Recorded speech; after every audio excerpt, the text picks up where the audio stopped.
Blake Lively's deposition is delayed yet again. What's actually happening? Hollywood's own Blake Lively just got special treatment again from the judge. Courtroom chaos erupted yet again as Blake Lively's highly anticipated deposition was abruptly delayed for the second time, sending shockwaves through media circles and legal observers alike. What was expected to be a breakthrough moment quickly turned into a closed-door scramble, with her legal team issuing a last-minute motion that left everyone stunned. I sent you the thread. Kudos to Inner City Press because it happened so immediately. A lot of us sort of missed it.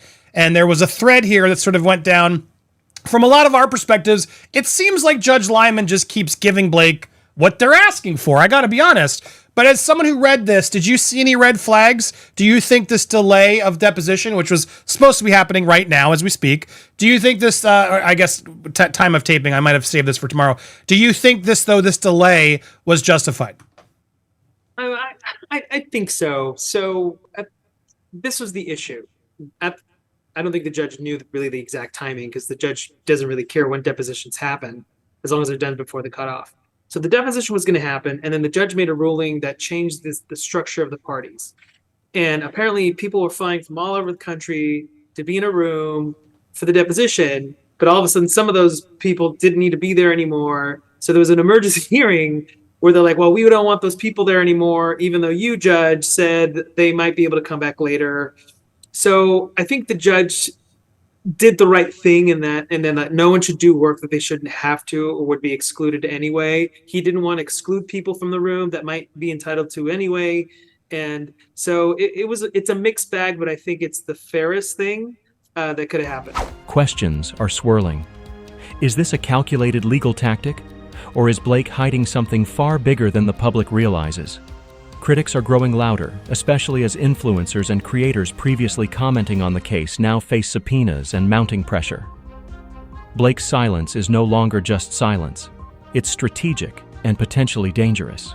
As her team shields her from testifying, the court of public opinion is losing patience.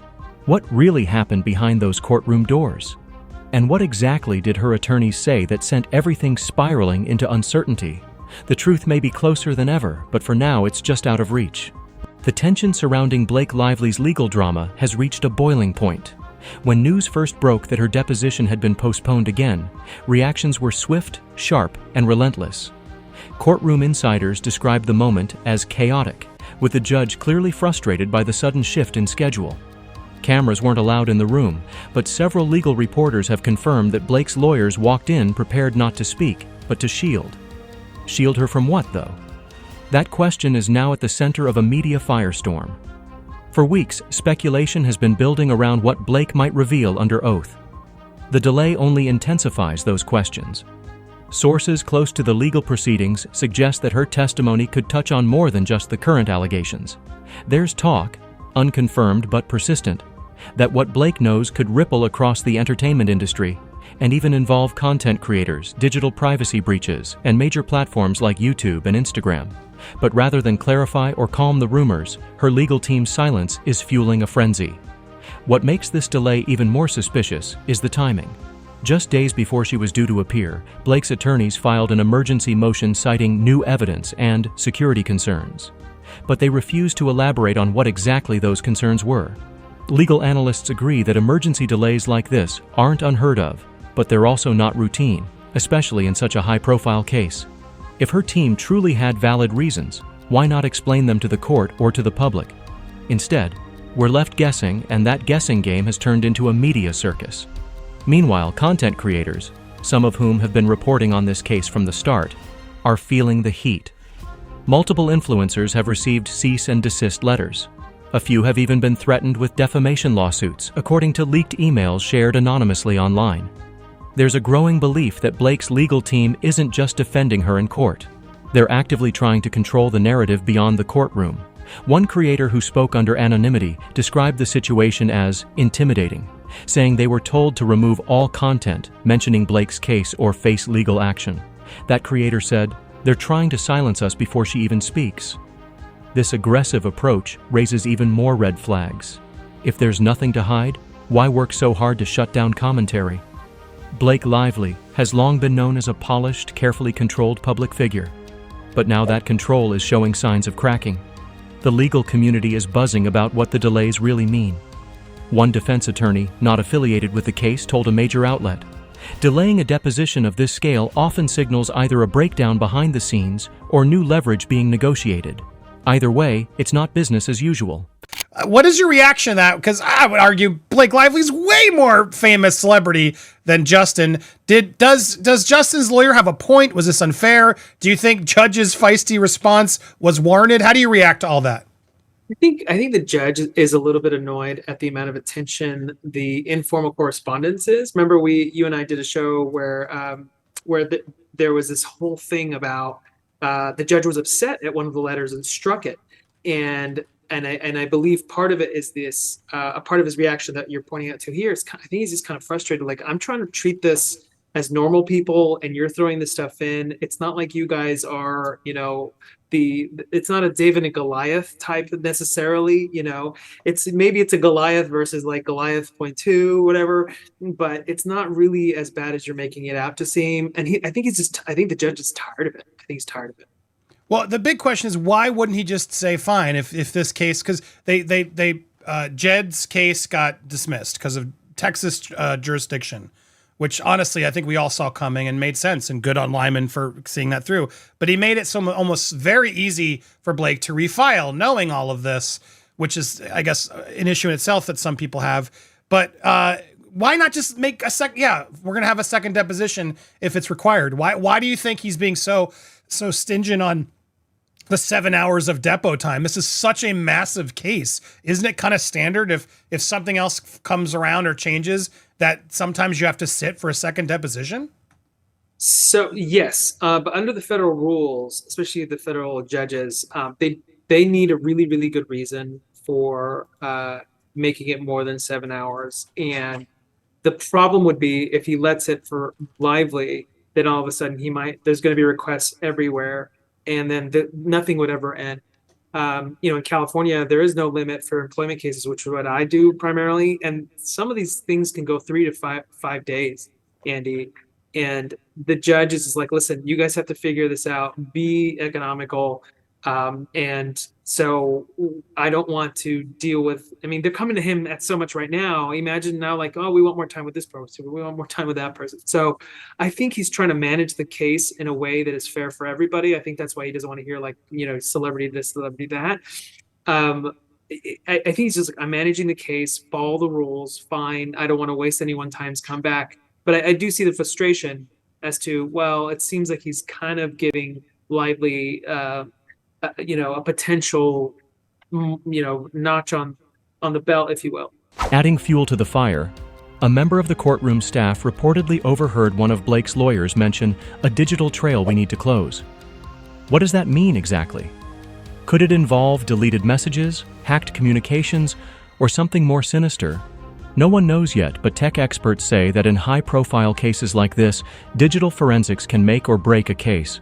If any data was altered, destroyed, or hidden, it could change the entire narrative, and not in Blake's favor. The public response to all of this has been swift and emotional. On social media, hashtags like #IWhereIsBlake and LeatherSpeak have started trending. Fans are split, some defending her right to privacy, others demanding transparency. Memes mocking the repeated postponements have gone viral, and more people are tuning into independent commentators and YouTubers to get updates they feel aren't being shared in mainstream media. Behind all the online chatter is a real concern. How much influence does celebrity still hold in the courtroom? If a regular person had skipped or delayed their deposition twice, would they still be walking free without penalties? That question is being asked more and more, and while Blake has not been charged with a crime, her involvement in the ongoing civil matter is now deeply entangled with concerns over privilege, access, and media manipulation. Then there's the team around her. Blake's legal counsel is reportedly made up of some of the most aggressive and expensive attorneys in Hollywood, lawyers who don't just defend, they dominate. These are the same names who have represented controversial A-listers, massive corporations, and even political figures. That raises the stakes significantly. With that kind of power behind her, the message is clear. She's not planning to go down without a fight. And yet, it's still unclear what that fight is truly about. Is she protecting her brand, her family, or is there a deeper scandal waiting to explode? Some insiders say we may be just days away from a major leak. Documents, recordings, or statements that could explain why her team is so desperate to delay. If those leaks surface, it could change everything. For now, the courtroom is silent, but the internet is screaming. Interestingly, this isn't the first time Blake has faced legal tension, though previous incidents were far more private. What makes this situation unique is its visibility. Every move is being scrutinized, and every delay feels like a new plot twist. Even journalists covering the case have said they've never seen a celebrity case with this much mystery and control. That's what makes it both fascinating and concerning. It's no longer just about one deposition.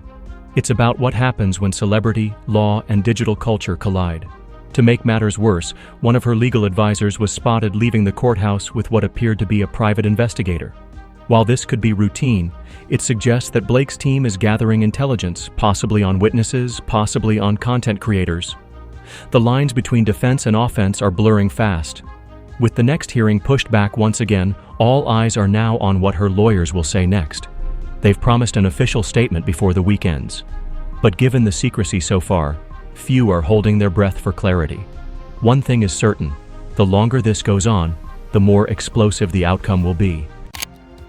Yeah, well, it's weird because the Jed Wallace thing that he dismissed the other day sort of threw all this in a tailspin. He even admits this. It seems it's a function of my timing of my order on Wallace.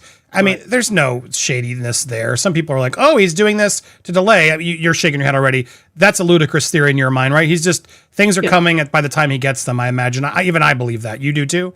Yeah, absolutely. He has no idea. No one goes through the judge's like, it is okay that we set this depot here. He doesn't care because he doesn't have to be there. It doesn't matter. So absolutely, I don't think there's any type of nefarious intent to do it on purpose. I think it's just bad timing. Now he's making it clear. Well, you could amend it tonight. You could do all this stuff. Like, he's basically giving them an opportunity to like get it quickly done. Like refile the Jed lawsuit. Like that seems weird to me. Like, is there the jurisdiction issue? Should kind of thrown it out. How is what I couldn't understand all this with this dummy complaint and everything else that's going. Can you sort of explain to the idiots like me, like what is actually happening here and why is she suddenly now getting such an opportunity to like refile it so quickly? So this is what I think the judge was trying to do. The judge was saying, I understand an enormous amount of resources because people were on a plane or about to be on a plane during this. If you read further up, I think the judge is like, listen, what I'm willing to do is because the Jed defendants were on their way to the depot, like the attorneys. So I think the judge said, listen, so that for purposes of you guys just doing this, since you've worked so hard to combine, probably 20 people's schedules to be in one room, we'll refile the same thing. And then I will make the ruling later on the same thing. And then you can amend it later so that just in case the Jed defendants get their opportunity to do their depot within the 7 hours while it's happening. And I think the judge was just trying to accommodate everybody. And he's not promising one thing or another, whether the Jed is staying in or not. He's just saying, since all of you guys are going to be there and no one can basically bitch and whine that someone should not have been there because of my ruling, undo my ruling by filing it. I'm telling you now, you can do it. Go through the depot, and then you guys can amend later. But it's better to have it done now than push things back, because the only person that helps is Lively by pushing it back. So I think that's what he was doing. He was like, fine, everybody just show up, make things as if I never make the ruling, and then you do what you do so everybody gets their fair share, and then just get it done later. What makes this even more compelling is the shift in tone from her usually pristine public image to one of controlled panic behind closed doors. Blake Lively, known for her composed red carpet presence and quick-witted interviews, is now being portrayed by insiders as someone under immense pressure. The legal filings surrounding her postponements suggest there's more at stake than just reputation. We're talking about privacy laws, unapproved media usage, and rumors of potential NDAs being broken by individuals who were once on her team, or worse, in her inner circle. These aren't just gossip stories anymore. They're active components in an escalating legal confrontation. While the court remains tight-lipped on many sealed documents, reporters have caught wind of several filings that point to Blake's lawyers making aggressive moves to block third-party subpoenas. particularly those aimed at social media analysts and digital archivists, people who may have access to deleted or edited content involving Blake and her professional dealings. That's when the whispers started. Why would a Hollywood A-lister go this far just to stop online content creators? What secrets are buried in those deleted clips, unpublished videos, and off-the-record recordings? It's important to note that Blake isn't alone in this kind of strategy. Other celebrities have also taken legal measures to combat what they perceive as unauthorized digital exposure. But this case feels different. It's not just about one video or one creator. It's about the broader ecosystem that has grown around monetizing celebrity narratives. Sources close to the case say her legal team is preparing a foundational argument that content creation around public figures, even when seemingly harmless, can cross into territory that's both invasive and defamatory when monetized without consent. And that's where the legal world is watching closely. If Blake's lawyers succeed in pushing forward this narrative, it could set a precedent that affects creators across platforms like YouTube, TikTok, and Instagram. One source with knowledge of the filing described it as a warning shot, disguised as a delay. Another insider, who asked to remain anonymous, claimed the second postponement was less about scheduling and more about waiting on a court ruling in a separate digital privacy case, one that could influence Blake's strategy dramatically. Behind the scenes, digital creators are already reacting. Some have gone dark, deleting older commentary videos or switching their content to private. Others are doubling down, confident that fair use and public discourse protect their work. Meanwhile, Blake's fans are split. Some say she has every right to defend her name and family, especially as tabloid culture bleeds deeper into YouTube commentary. Others worry this path might alienate the very public that helped build her brand, particularly among Gen Z viewers who see transparency and criticism as part of the deal with fame.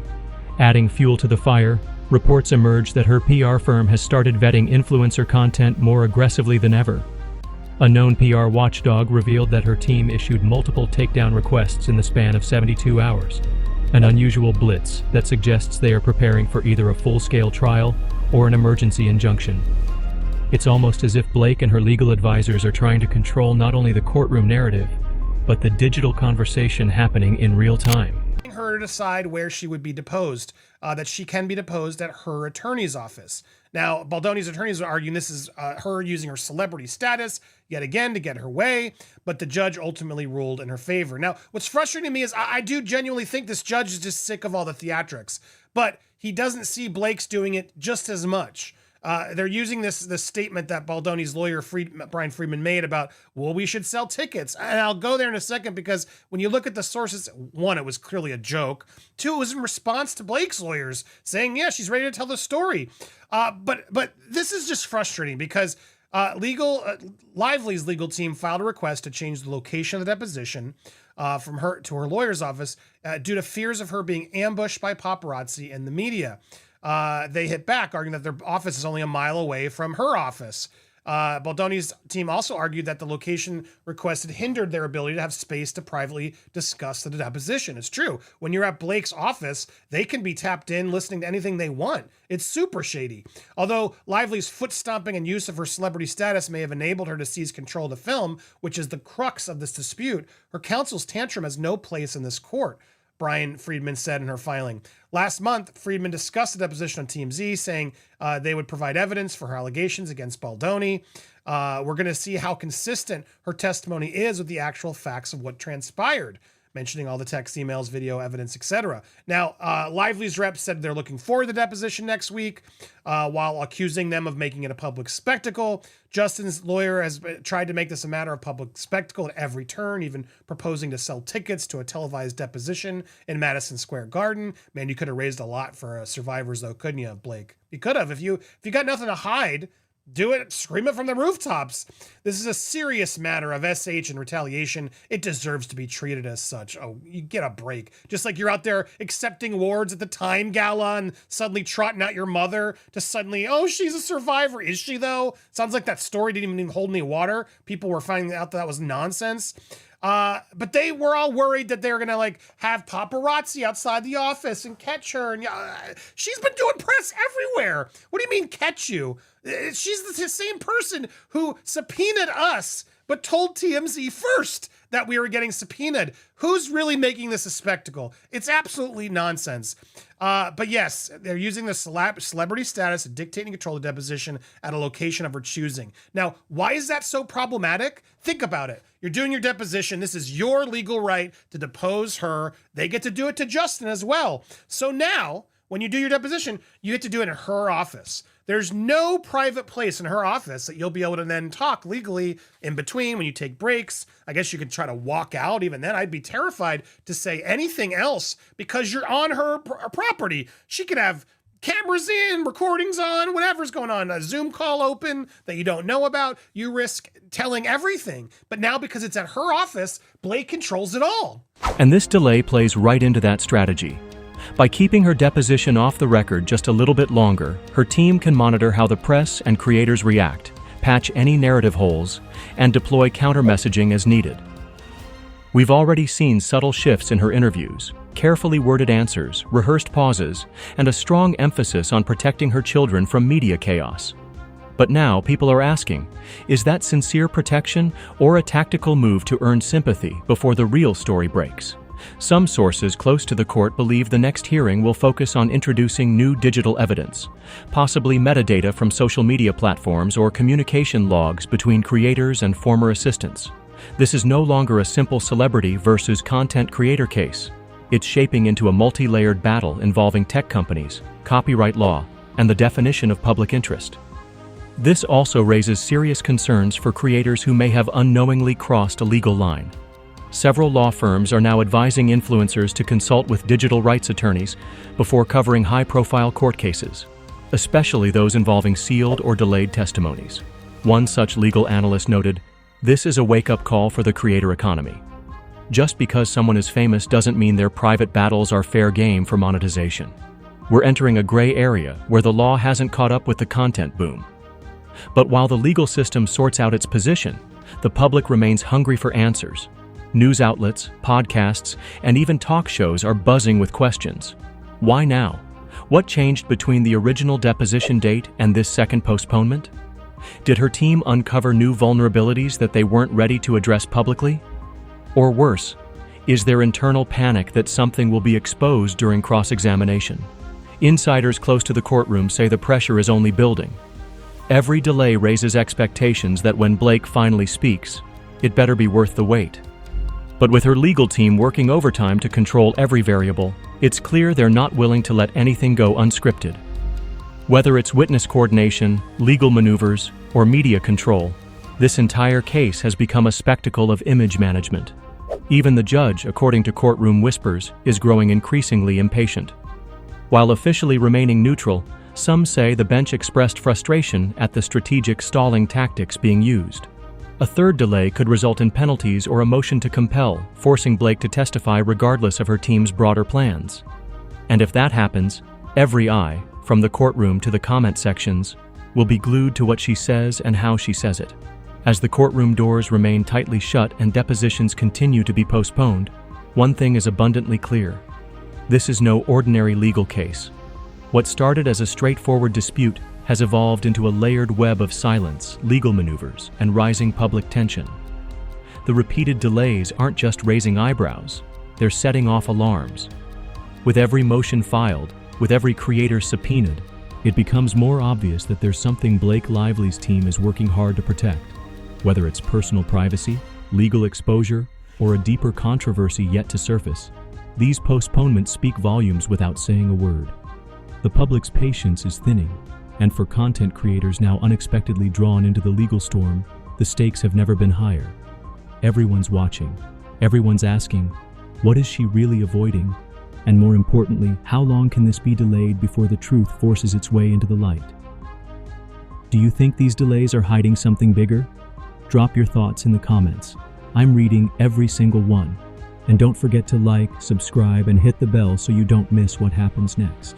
The courtroom is in chaos as yet another shocking delay hits a high-profile deposition. What exactly is being kept from the public, and why does her team keep stalling? From sudden legal filings to cryptic responses from her representatives, this case has spiraled into something far more intense than expected. In this video, we dive deep into the courtroom twists, the panic behind the scenes, and the growing speculation involving online creators. Is this about protecting reputation or hiding the truth? We break down the latest updates, legal strategies, and the voices now being pulled into this mess. With the public demanding answers and deadlines repeatedly pushed back, the question looms: what's really going on behind closed doors?